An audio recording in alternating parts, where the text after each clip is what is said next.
If you've been craving more intimacy, you're not alone. And I'm not just talking about sexy time. I'm talking about making intimacy happen in your relationship, right? The closeness, connection, shared memories. Sexual intimacy is a part of that, but only a part, my friend. And if you are a woman or a feminine coded human, you're probably tired of all of the effort you've been putting in to try to make most of the intimacy happen beyond sexual. And here's the bind: if you push too hard or ask for too much, your desire for intimacy becomes a problem for that closeness, right? So, the question that I want to address today isn't just how do we get more intimacy in your relationship? Yes, sexual intimacy too. The question is, how do we want or ask for more intimacy without becoming the bad guy? That can feel hard, right? But don't worry, because in today's conversation, we're digging into not just why this feels hard, but how to make intimacy a lot easier. Welcome to another Catalyst conversation for relationship revolution. Here, we disrupt the old stories about love, power, and partnership, and we activate new ways of leading relationships consciously, courageously, and differently. This series, so this month, the series topic is creating love that feels loving. Okay, and the series is about really one core question, which is why does love sometimes not feel loving, even when we care deeply, even when we're committed, even when we're trying really hard in our relationships? And while love itself is not a feeling, we do still all want to feel loved. I mean, we just need new vocabulary for for a lot of this. Um, that said, this week, during each of the episodes of this Creating Love That Feels Loving series, I'm taking a piece of relationship struggle, pieces that are often associated with what we desire to feel in love, that tend to be misunderstood, moralized, or oversimplified. And I'm telling the truth about what's really happening underneath, shedding the light on how you can shift things so that your love can feel more loving. And today, this week, that piece is intimacy. So, again, I want to talk about why this topic matters so much. Intimacy really is like the thing that people desire in our relationships. Not just companionship, not just getting along, intimacy, connection, closeness. When we say that we want to feel loved, intimacy is usually what we're talking about. Intimacy is feeling seen, feeling known, understood, feeling felt by our partners. It's sharing time, sharing pleasure, feeling wanted, chosen, cherished. These are all intimacy. And in the typical heteronormative script, the masculine coded person is charged with the responsibility of initiating sexual intimacy. The feminine coded person carries the energetic load of initiating the rest of intimacy. She's the one who thinks about connection, who initiates conversation, who notices when distance is happening and tries to bridge that distance. She's the one who feels the absence of intimacy, who wonders if she's asking for too much, wonders if she should stop asking altogether. That quiet thought starts creeping in, right? If I want more intimacy, more connection, more closeness, if I want him to open up, if I want him to be softer with me, then am I asking for too much? Right? Am I losing, this connection that we have? And that's the struggle. Okay? This is why intimacy, especially for feminine coded or women identified people, can feel so hard. We don't want to push our partners away. If we ask for more, if we ask for too much, if we keep asking for something that's so hard, we're worried that we're going to create conflict, tension, disconnection. And that's the opposite of intimacy. So we monitor our tone, try to be low maintenance, make ourselves smaller to preserve the closeness that we do have. And underneath all that, right, this is when we get to start feeling like we're walking on eggshells, wanting intimacy, but and not wanting to pressure or upset our partners by asking for more or asking for too much. But then at the same time, not wanting to abandon ourselves. And I know that this could be for men or masculine coded people too. But at some point, right, at some point, what happens is that, like most of the women that I work with, we get tired of trying to do this work to create intimacy, right? Tired of trying to do all the right things and still feeling alone in it. And so people start giving up, right? This is why men sometimes give up trying to initiate sex or closeness, and women too. But for those who carry the load of most intimacy, like women usually, guess what not getting those needs does to sexual desire? Yeah, no guessing there, right? Women particularly, not always, right? But people become disconnected. They become tired, unfulfilled partners, especially women, though not always. Unfulfilled partners are not typically game for getting down or really even doing anything fun, playful, or lighthearted. And so what starts to happen then is partners start carrying resentment, not just toward their spouse or their significant other, but toward the idea of intimacy itself. And it's there in those missed moments of connection, in the slow erosion of closeness, that love and partnership begin to die, my friends. That was a long explanation, but that is why we are having this conversation and why this conversation today is so important. Let me pause here and take a moment to introduce myself for those of you who are new to me or my work. I'm Dr. Jenny Wallach, the relationship revolutionary. I'm a relationship mentor, educator, and co founder of Powerful Love Relationships. And I call myself a revolutionary because I am here to disrupt how we have been doing love and to lead a movement towards something far better. Here's what I know: nothing impacts the quality of your life more than your ability to lead relationships skillfully. These are success skills, but no one ever taught us how to learn them, how to do them. So I'm a part of changing that. I teach empowered accountability, relational intelligence, relational leadership, consciousness in our relationship dance.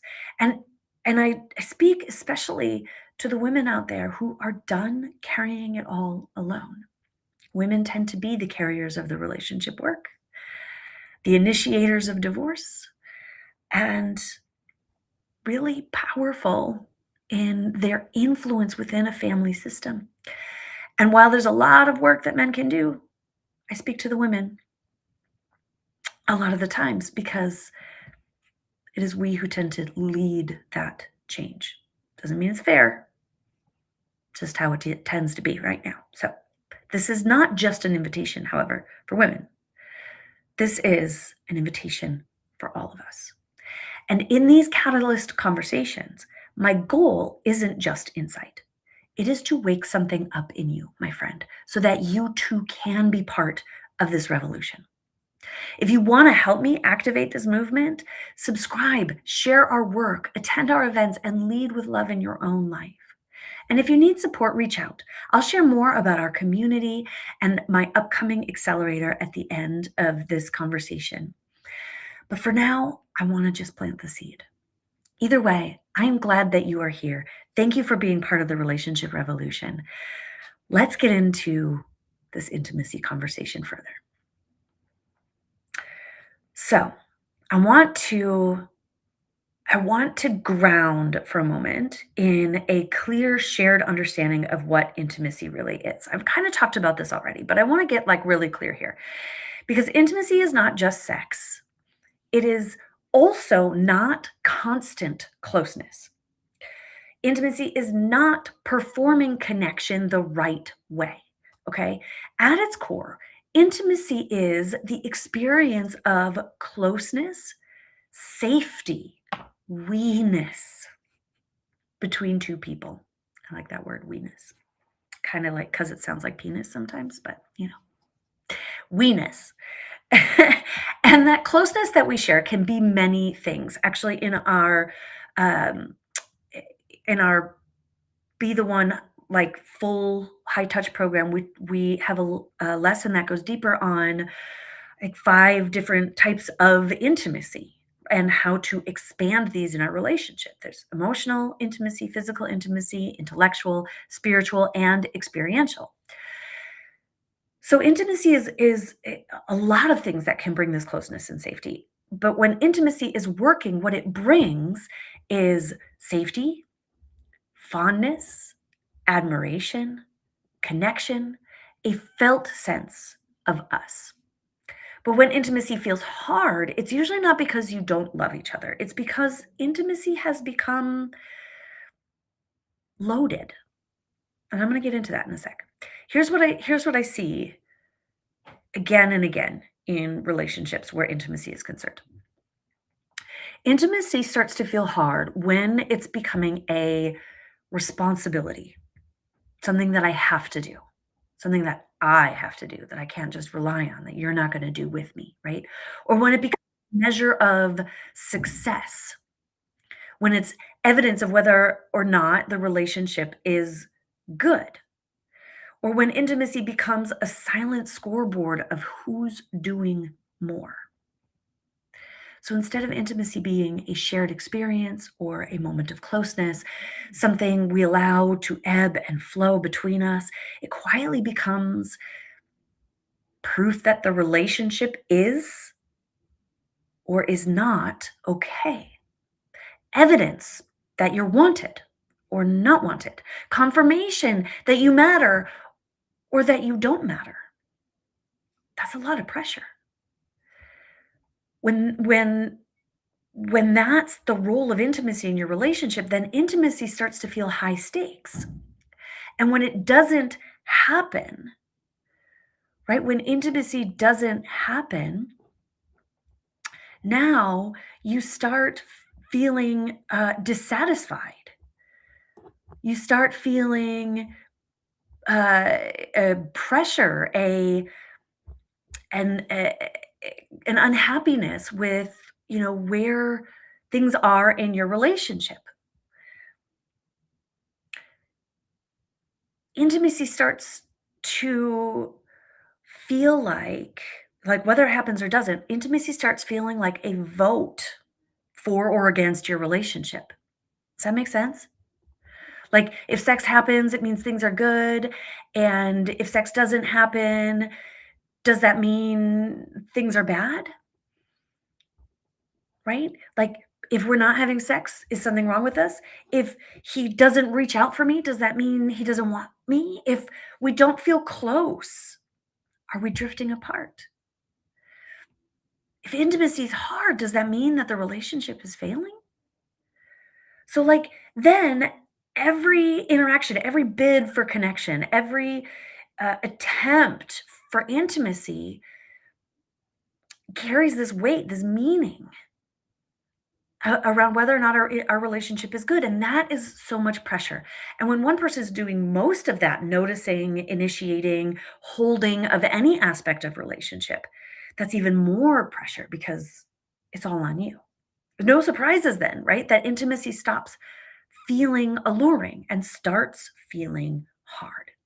Intimacy stops feeling nourishing and starts feeling like work.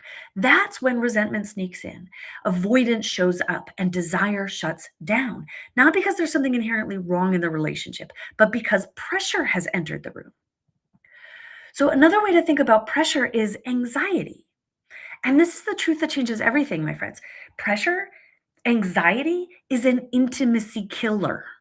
Okay. It's anxiety about whether or not this is going to work or what this means, right? It's like when you have pressure or anxiety around intimacy, intimacy is going to feel hard. And that's not because there's not love. That's not because there's mismatched desire. You're not broken. It's pressure. Pressure to want it, pressure to initiate it, pressure to respond the right way, pressure to make it mean something special, something right. And most of the women in particular that I work with are exhausted because they're carrying two sides of this intimacy, the longing for it and the fear of pushing it away by wanting it. So let me say this clearly. Okay, lean in, listen up, my friends. Your desire for intimacy is not a problem. You and your needs and desires are not too much. Intimacy, this closeness and connection that we're talking about, it is actually essential for our relationships' well being. It is built into our human DNA, our survival, it is a birthright. We are connection creatures, we are intimacy creatures. And to have intimacy, for intimacy to stop being so hard and so exhausting, I'm going to say something a little radical for me right now. It requires both people. Now, here's the thing, okay? Before we get ahead of ourselves, talking from the it takes one person, if you've been following me at all, you know that one of my foundational beliefs is that it only takes one person to change a relationship, only one person to change the dance and get different results. And that is true even with intimacy. Learning how to shift your moves to invite more intimacy from your partner is the key, 100%. And creating more intimacy in your relationship cannot be performed, meaning you can't just do the thing you know you're supposed to do, be it sex or conversation or quality time, and expect it to feel like intimacy. It can't happen because it's being begged for. That's just going to build resentment, and the sincerity when it's given after being begged for will be hard to trust. And it can't happen because you have shrunken yourself to keep intimacy, hiding or minimizing your needs in order to keep the peace. That's not real intimacy, my friends. Real intimacy is going to be real. It's got to be authentic. It's got to come from an open and willing and sovereign place. It can feel naked and vulnerable and even uncomfortable at times, but sharing that experience, the moment by moment reality of what you're building, of the connection between you, will build intimacy. And here's why it takes two. It's because you can't force intimacy from someone. You could change your steps in the dance to increase the chances that you will get intimacy, that you will co-create intimacy, that your partner will be more likely to be intimate with you. Yes, and that's where you have power and leverage. But you can't force them if they're unwilling. You can't demand it. You can't expect it. You are not entitled to it. You're not going to convince your partner to open up if they're not willing. And willingness is the key. So I want to do a little side tangent about willingness, by the way. Special bonus conversation in this conversation. Take a sip of my afternoon coffee. Okay, so there is an important difference between experiencing a desire to engage in sexual intimacy. By the way, I have just tangented from like general intimacy into sexual intimacy. Okay, so now we're talking about willingness in sexual intimacy. So there's a really important difference between desire for sexual intimacy and willingness to engage in sexual intimacy. Many people believe that in order to engage in sexual experiences with a partner, both people have to have the desire to do so, right? Both people must be turned on and wanting it. So if you don't feel in the mood, the answer becomes an automatic no, because people shouldn't have sex if they're not in the mood. Okay. Let's real talk, okay? It is lovely when both or all partners are in the mood for sex, but the truth is that rule does not have to be a rule. Okay. You don't need horniness and erection, lubrication, or orgasms to engage in sexual intimacy. What is required to engage in sexual intimacy with your partner is the willingness to do so and genuine, unpressured consent to proceed.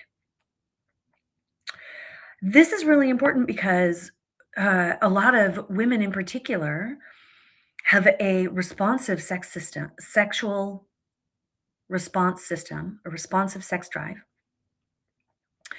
which means that they're not going to be spontaneously horny. They're going to respond to engaging in intimacy. But when we women too, men as well, but we women hold this belief that unless I'm already turned on, I shouldn't proceed going any further.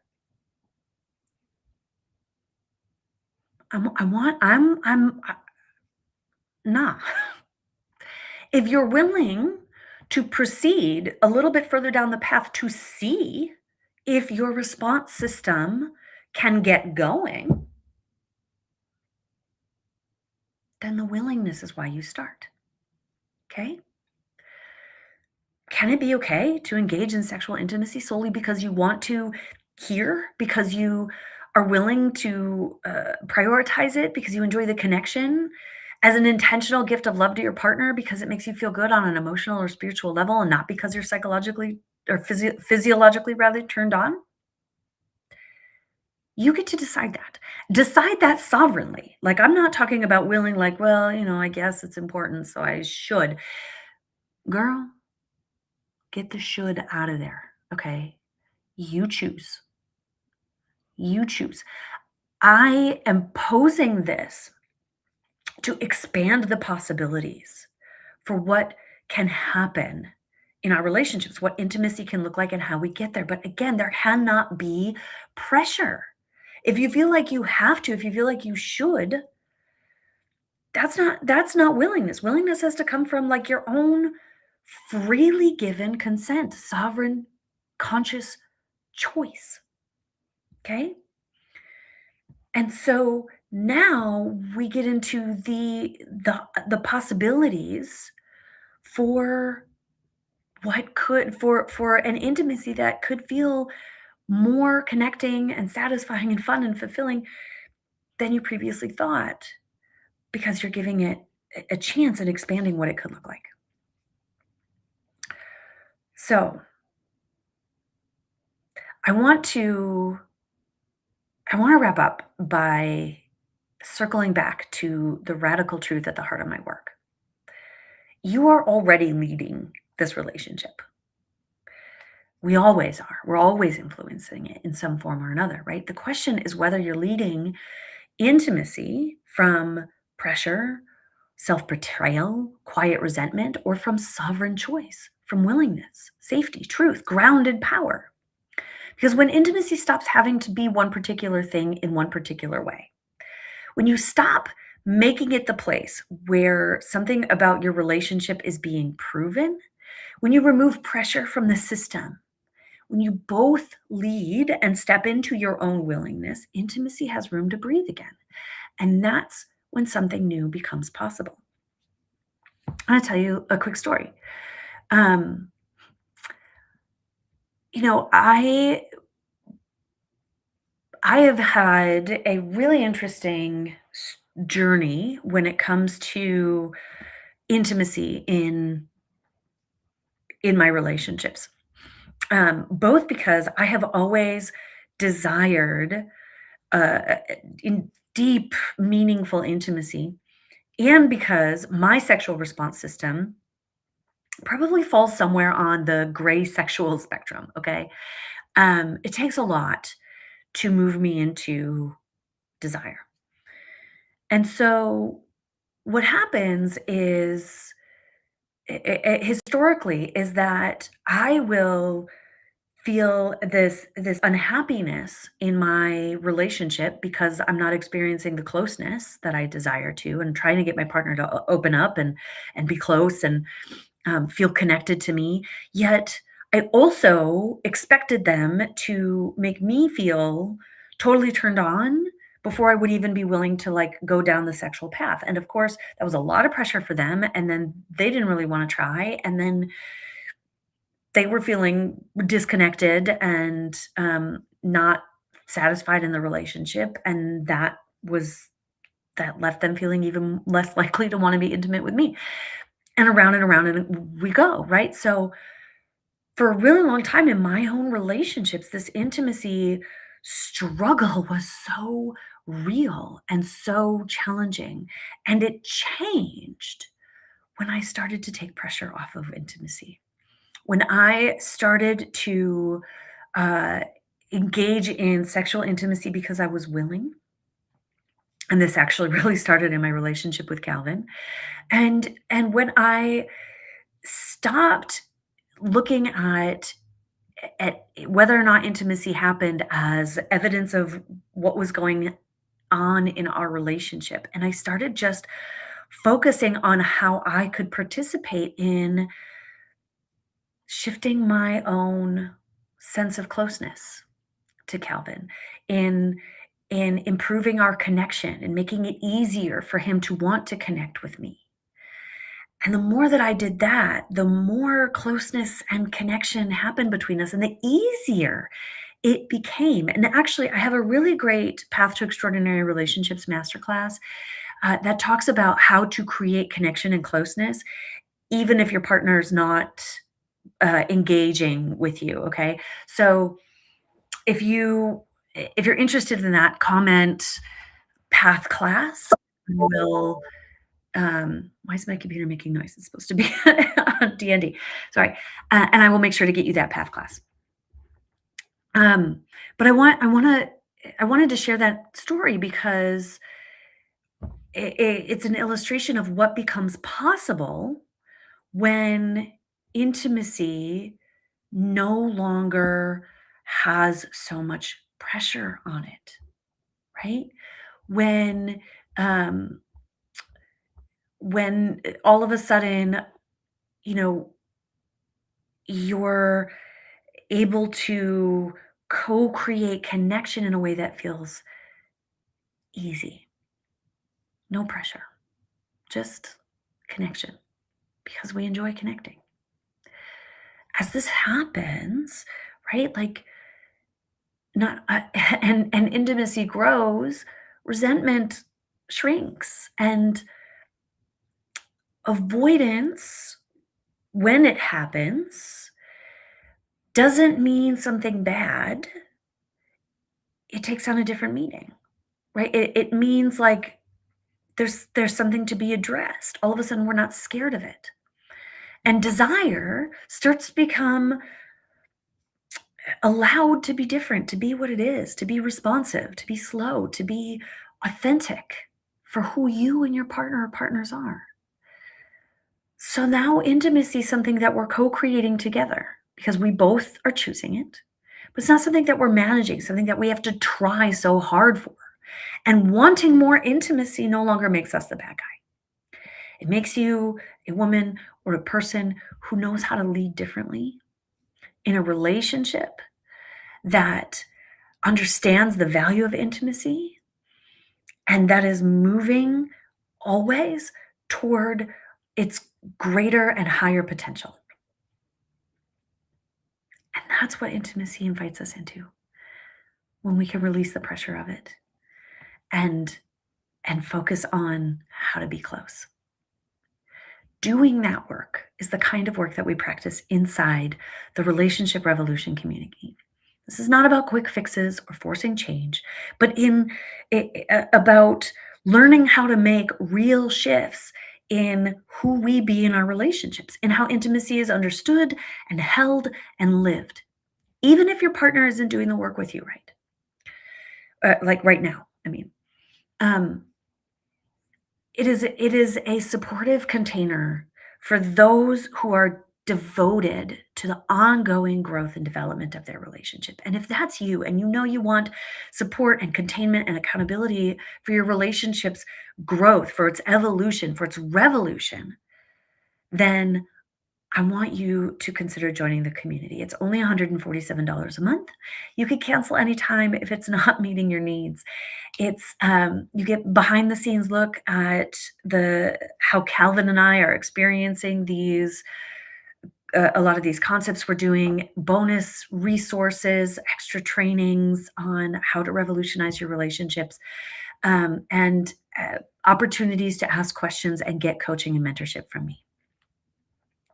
If you're looking for something deeper in creating change and transformation in your relationship, then I want you to consider joining my 6-week Be the One relational leadership initiation. So this is 6 weeks of deep dive into the powerful love method, into who you need to be to create real lasting change in your relationship, not from a place of desperation, but from a place of empowerment, of relational leadership, of reclaiming of self, of rewriting the dance so that it works in an aligned way. This program is the flagship program that Calvin and I created in Powerful Love that has gotten profound transformation in people's relationships, but accelerated and delivered so that you can move quickly through what needs to change and how that looks and who you need to be, and get supportive um, feedback as you're initiating those shifts. And right now, the program is $2,000 for the 6-week live taught program. If you're interested, type Be the One in the comments or send me a DM or an email. I would love to talk to you more about that program and how it might support you in creating change in your relationship, opening up a whole new level of love for you and your partner. I hope that you will join me next week for our final episode in this critical conversation about making love, or creating a love that feels loving, right? We're going to be talking about safety, not physical safety, though that's really important too, but emotional safety, psychological safety, energetic safety. Another essential part of feeling loved in our lives. I'm live for these Catalyst conversations every Friday at 12:30 p.m. Pacific. You can catch all my episodes on our YouTube channel. Until next time, my friends, keep leading with love.